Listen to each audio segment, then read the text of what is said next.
হযরত আলী রাদিয়াল্লাহু তাআলা আনহু এর সঙ্গে নবী দুলালী হযরত ফাতেমা রাদিয়াল্লাহু তাআলা আনহা এর শুভ বিবাহের আনুষ্ঠানিকতা শেষ হওয়ার পর প্রিয় নবী সাল্লাল্লাহু আলাইহি ওয়াসাল্লাম প্রাণপ্রিয় জামাতা হযরত আলী রাদিয়াল্লাহু তাআলা আনহুকে নিয়ে আপন হুজরায় গেলেন।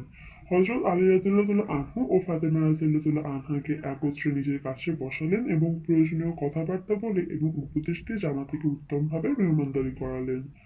এরপরে নিজের অজুর পানি জামাতা আলী ও ফাতেমা রাদিয়াল্লাহু তাআলা আনহার শরীরে ছিটিয়ে দিলেন। তারপর প্রাণপ্রিয় জামাতা হযরত আলী রাদিয়াল্লাহু তাআলা আনহুকে নিজের ঘরে হযরত ফাতেমা রাদিয়াল্লাহু তাআলা আনহার সঙ্গে একত্রে রাত্রি যাপন করতে দিলেন।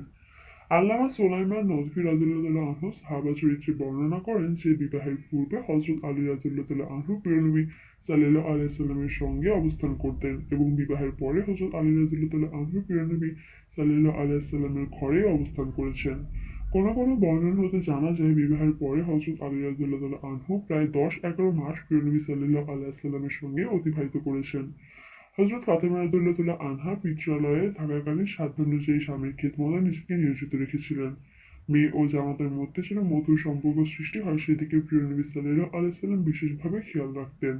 বিবাহের পর হযরত ফাতেমা রাদিয়াল্লাহু তাআলা আনহা পিতার বাড়িতে প্রায় 11টি মাস অতিবাহিত করেন। টাইম টাটা, আসসালামু আলাইকুম।